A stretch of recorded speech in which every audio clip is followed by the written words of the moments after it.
Welcome to Jeremy's IT Lab. This is a free, complete course for the CCNA. If you like these videos, please subscribe to follow along with the series. Also, please like and leave a comment, and share the video to help spread this free series of videos. Thanks for your help. In this video, we will look at JSON, XML, and YAML. These are known as data serialization languages, or data serialization formats.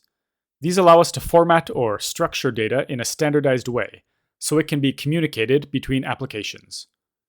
This is covered in exam topic 6.7, which says you must be able to interpret JSON encoded data. Note that it only mentions JSON, not XML or YAML. So the majority of this video will focus on JSON, but at the end I will take a bit of time to compare JSON to two other popular data serialization languages, XML and YAML. Here's what we'll cover in this video. First, I'll briefly introduce data serialization and why we need it. Then I'll cover JSON. This will be the main part of this video, and we'll focus on how to interpret basic JSON encoded data. Then I'll briefly introduce XML and YAML, so you can compare and contrast them with JSON. However, I won't spend so much time on those two, since they're not mentioned in the exam topics list. And make sure to watch until the end of the video for a bonus practice question from Boson Software's XSim, the best practice exams for the CCNA.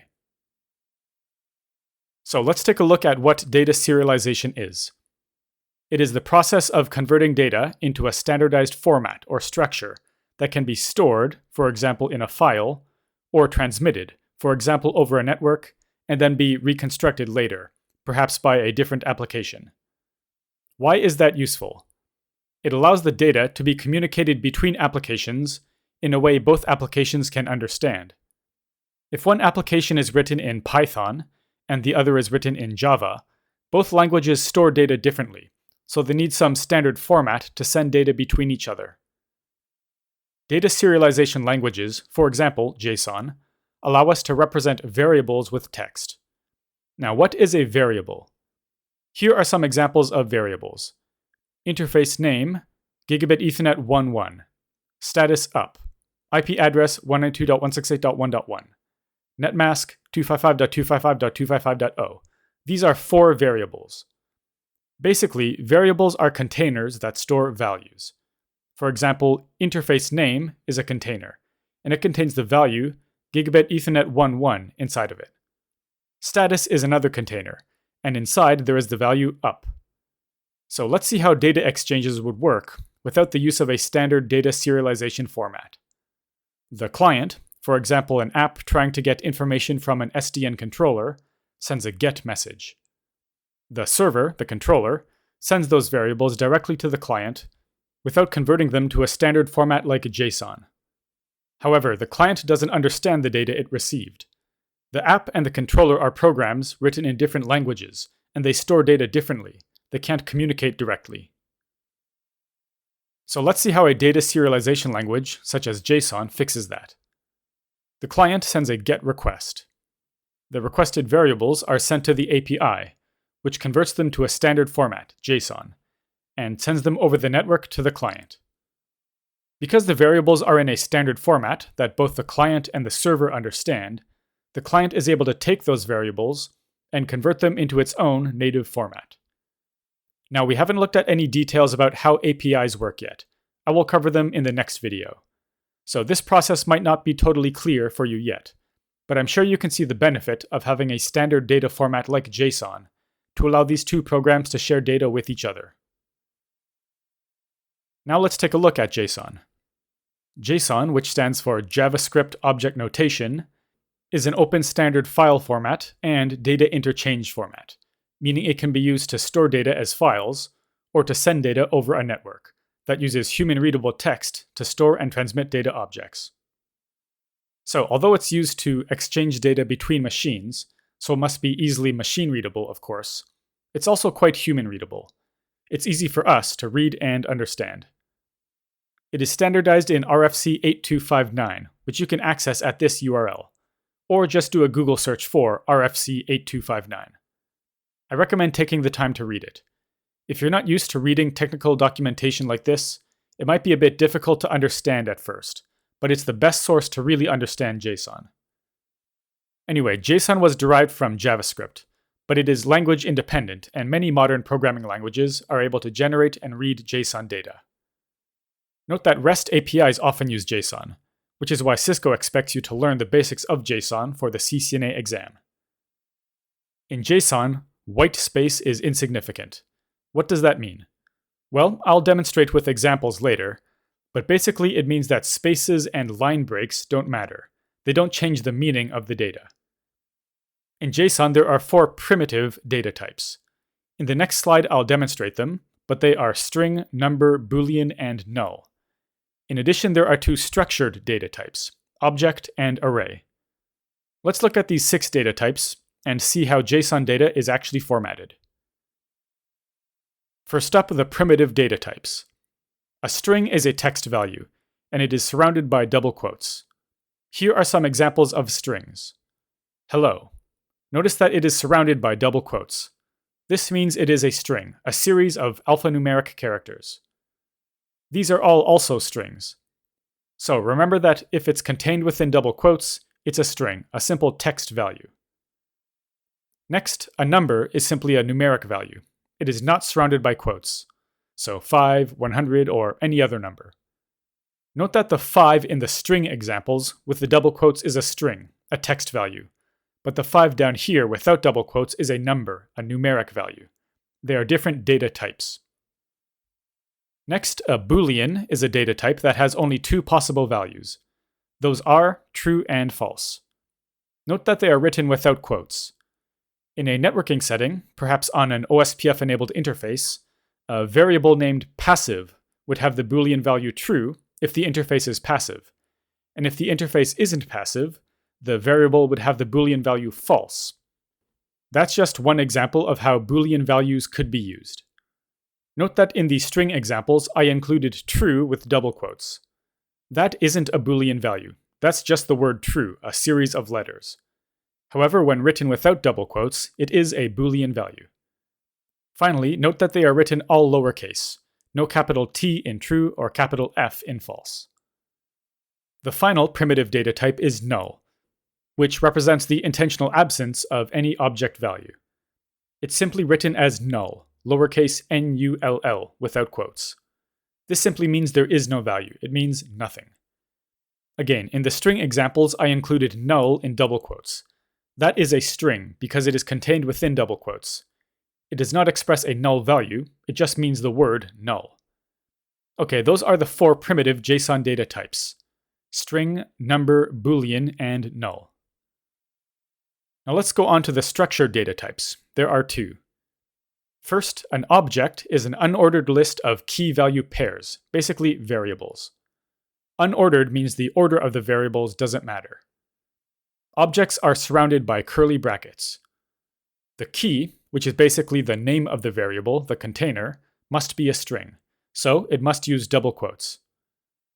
Then the value inside of that variable can be any valid JSON data type: a string, number, boolean, null, object, or array. The key and the value are separated by a colon, and if there are multiple key value pairs in the object, each pair is separated by a comma. Okay, let's look at some examples to help you visualize it. This is one JSON object. Note the curly bracket at the top indicating the start of the object, and the curly bracket closing it at the bottom. Inside there are 5 key value pairs. Before looking at this object in more detail, I want to show you this. This is the exact same object. As I said before, in JSON, white space is insignificant. It has no meaning. Of course, for humans, the one on the left is easier to read, but computers don't care either way. So I've colored the keys blue and the values red. All of this is one JSON object, but let's look at the data type of each individual key and value. First, the top one. Interface in double quotes. That's the key. Then notice a colon separating the key and the value, which is gigabit Ethernet 1.1 in double quotes. So the key and value are both strings. They both have double quotes. Remember that the key must be a string, but the value can be any valid JSON data type. Notice that there is a comma after as well, because if there are multiple key value pairs in an object, each pair is separated by a comma. Okay, in the next key value pair under it, the key is up. It's a string, of course. Notice the colon between the key is up and the value, which is true, written without double quotes. That is a Boolean. This probably indicates that the interface status is up, because of the value true for the key is up. Again, notice the comma after this key value pair, because there is another key value pair after it. For these next two examples, the values are both strings, because they are contained within double quotes. Notice the standard JSON formatting again. The key is always a string, there is a colon between the key and value, and there is a comma after each key value pair. Now let's look at the final pair. What data type is the value 1000? It's a number, a numeric value not contained in double quotes. And notice that this time there is no comma after the value. That's because it's the last key value pair in this object. Okay, so that's a basic JSON object with multiple key value pairs inside. Now, as you can see in the following example, objects are a valid data type for the value of a key value pair. I've colored the curly brackets to make it a bit easier to see, but I want you to pause the video to try to interpret this data, find the key value pairs. It's important that you get comfortable reading JSON formatted data, as it's clearly stated in the CCNA exam. Okay, so this example is one JSON object, indicated by the red curly brackets at the top and bottom. Inside of this object, there are two key value pairs. Here's one key value pair. The key is device, a string of course, and the value is an object, indicated by the blue curly brackets. So we have an object inside of an object. Note that objects within objects are called nested objects. Now within that value, the object, there are multiple key value pairs. Name R1 is a key value pair, vendor Cisco is a key value pair, and model 1101 is a key value pair. Now down here we have one more key value pair, and again the value is an object, indicated by the purple curly brackets. And inside of that object, there are again more key value pairs. I'm keeping this fairly easy to read by using indenting and using line breaks and different colors, but keep in mind that JSON data won't always look like this. The white space is insignificant and only used to make it easier for us to read, but applications themselves don't need this white space. Okay, now there is one more JSON structured data type to look at, and that is the array. An array is a series of values separated by commas. Note that it's not a series of key value pairs, that's an object. It's just a series of values. And note that the values don't have to be the same data type. One could be a string and another a number, for example. So, here I've got one JSON object with two key value pairs, and both of the values are arrays. The first array, the value of the interfaces key, lists three interface names, with a comma between each of them. Note that there is no comma after Gigabit Ethernet 1.3, because it's the last value. And then the second array has two values, high and 5. Note that high is a string, and 5 is a number, because it has no double quotes. So as you can see, the values don't necessarily have to be the same type, although often they will be. If you need to, pause the video now to look at this example and make sure you understand it, as well as the previous examples. Just listening to me talk about JSON won't help you interpret it if you don't practice actually looking at and understanding JSON formatted data. For reference, here is the output of show IP interface brief, and a version of the same output in JSON. Note that this isn't actual JSON output from a Cisco device. I just wrote this JSON data myself. The point is that, although show command outputs in the CLI are easy for us humans to read, they aren't in a format that is easy for computers to understand. JSON, on the other hand, is very easy for computers to understand, and if we format the text properly like this, it's also quite human-readable too. Anyway, pause the video if you want to compare this show command output and the JSON data. Okay, so we've looked at all of the 6 JSON data types. There are 4 primitive data types: string, number, Boolean, and null, and 2 structured data types, object and array.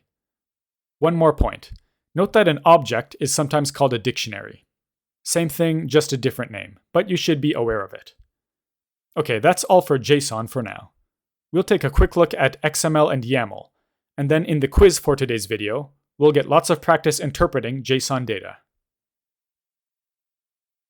So here's XML. XML was developed as a markup language, but is now used as a general data serialization language. You know what a data serialization language is, but what's a markup language? Markup languages are used to format text. For example, HTML, which you've probably heard of, is a markup language. XML is generally less human-readable than JSON, although it's not so difficult to read. Like JSON, white space is insignificant, although you'll often see it displayed with spaces and line breaks to make it more human-readable. XML is also often used by REST APIs, same as JSON. The general format you need to know is this. The key is tagged like this, with the value in the middle. For example, on Cisco iOS, you can use a show command, pipe the command with the format keyword, and it will display it in XML. I used show IP interface brief, pipe format, and here is the output in XML format. I've colored the output to make it easier to see, so I think you can easily see the keys and values. We have two interfaces, each marked with entry tags. Within each entry, we have interface, IP address, OK, method, status, and protocol keys, and the value is in the middle of those keys. For example, we have an interface tag with a value of gigabit Ethernet 00, and then a / interface tag to close it off. And here you can compare the regular show IP interface brief output with the XML formatted output, without any coloring in the XML this time. XML is generally thought to be less human-readable than JSON, but it's still not so hard to read when formatted like this. So that's all I'll say about XML. If you're familiar with HTML, it looks quite similar.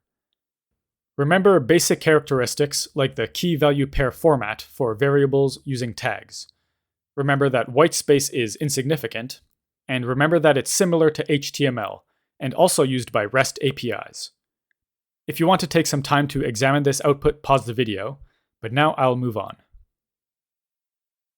Finally, let's take a brief look at YAML.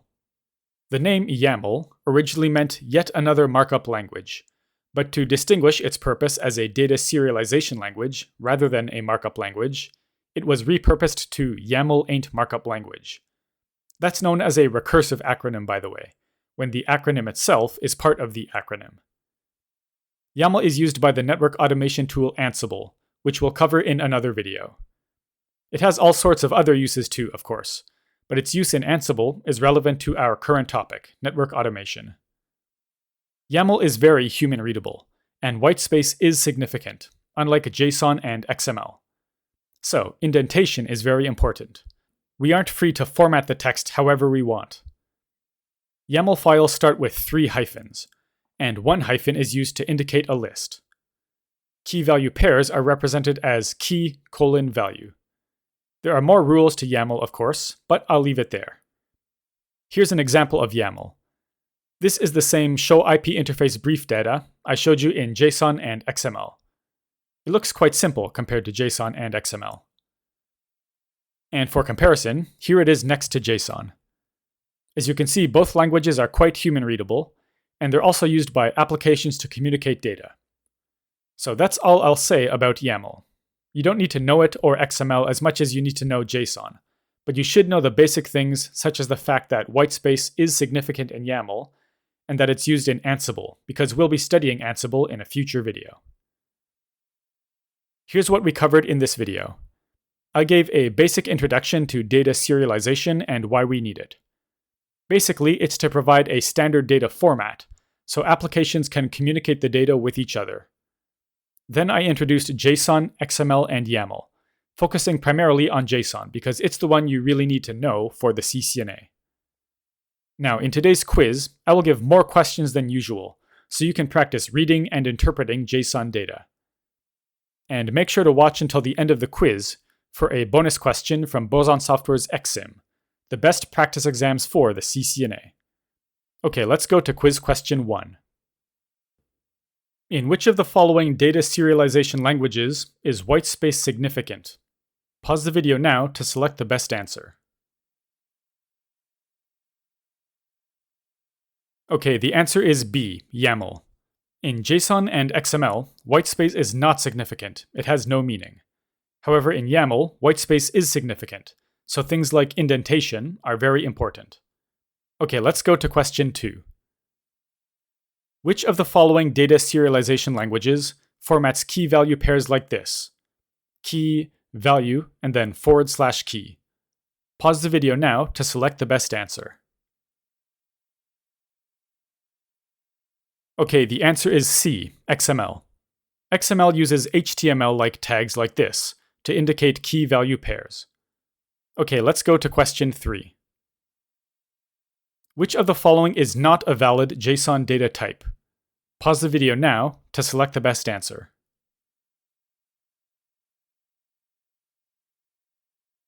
Okay, the answer is E, key.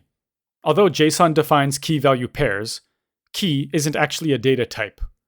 All keys must be strings, and string is a valid data type. Okay, let's go to question 4. Examine the JSON formatted data.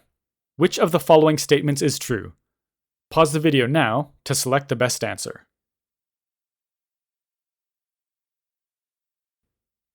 Okay, the answer is C. There are too many commas. Here I've highlighted the extra comma. A comma is required between separate key-value pairs in an object, but you should not put a comma after the last key-value pair. Okay, let's go to question 5. Examine the JSON formatted data. Which of the following statements is true? Pause the video now to select the best answer.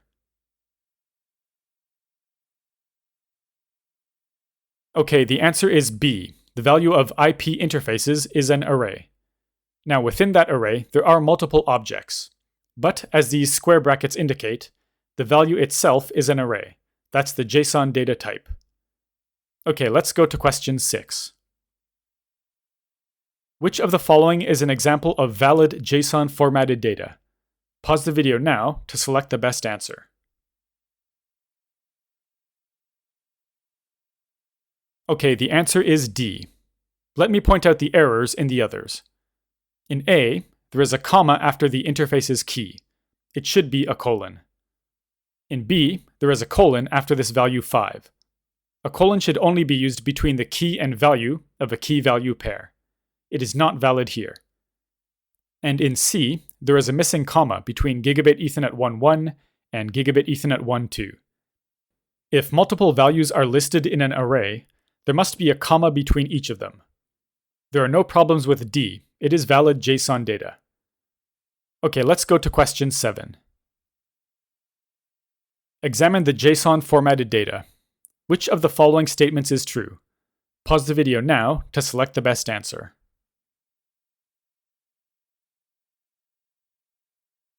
Okay, the answer is A. The value of isUp is a Boolean. I've highlighted it here. It's true, written without double quotes, so it is a Boolean value. Booleans can be true or false, and they are written without quotes. Okay, let's go to question 8. Examine the JSON formatted data. Which of the following statements is true? Pause the video now to select the best answer.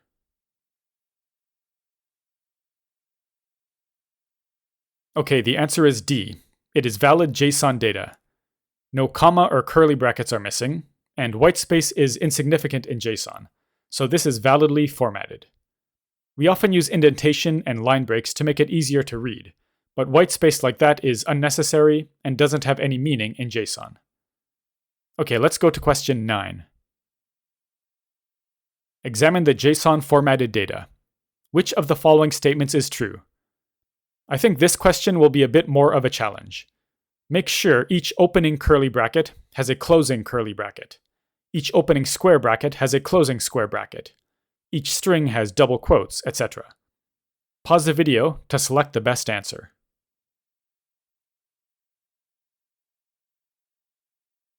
Okay, the answer is C. A square bracket is missing. The value of the routes key is an array. It has an opening square bracket. But in the example on the left, there is no closing square bracket for that array. Again, make sure to check carefully that each opening bracket has a closing bracket. Let's go to question 10. Examine the JSON formatted data.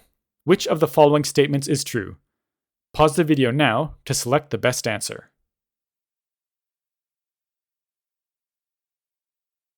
Okay, the answer is A. It is valid JSON data. There are no missing curly brackets or square brackets, and the value of DHCP4 is a string, not a boolean. Okay, I hope this practice was helpful for you. That's all for the quiz. Now let's take a look at a bonus question from Boson Software's XSim for CCNA. Okay, here's today's Boson ExSim practice question. A REST API query returns the following output. So here is some JSON formatted data. Which of the following statements are true? Select two choices. Okay, there are 4 choices.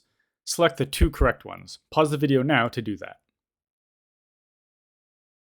Okay, let's check. So A, the value of the read-only key is a text value. Well, here is the read-only key, and here is the value. Notice these square brackets. So that is not a text value. Square brackets indicate an array. So A is not correct. How about B? The value of the ID key is numeric.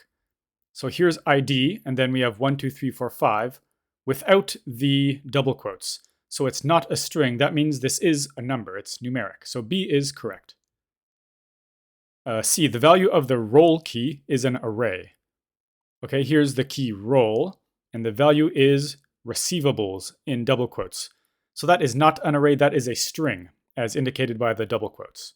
So C is not correct. How about D? The value of the group key is an object. Okay, here's the group key, and here is the value. Notice the curly brackets. So that means it is an object. Objects are indicated with curly brackets.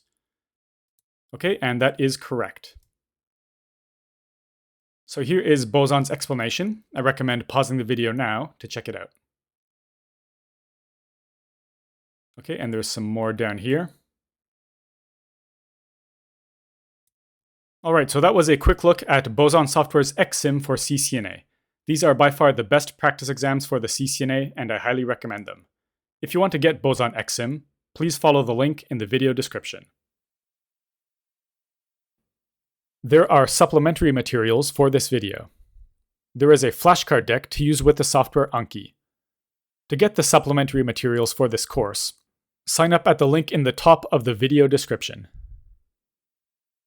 Before finishing today's video, I want to thank my JCNP level channel members. To join, please click the Join button under the video. Thank you to Silberbell, Nemo, Marco, Tanvir, Amiens, Gina, Valerie, Vitaus, Benji, Sibos, Mazen, Mir, Petrocius, Dragos, Gerard, Tom, Tebogo, Pavel, Abraham, Unjoku, Ski, Kenneth, Seamus, Marcel, Akko, Gustavo, Prakash, Nasir, John, Funnydart, Velvajakum, Boson Software, Devin, Jonathan, and Vance. Sorry if I pronounced your name incorrectly, but thank you so much for your support. This is the list of JCNP level members at the time of recording, by the way, November 14th, 2021. If you signed up recently and your name isn't on here, don't worry, you'll be in future videos. Thank you for watching. Please subscribe to the channel, like the video, leave a comment, and share the video with anyone else studying for the CCNA. If you want to leave a tip, check the links in the description. I'm also a Brave verified publisher and accept BAT or Basic Attention Token tips via the Brave browser. That's all for now.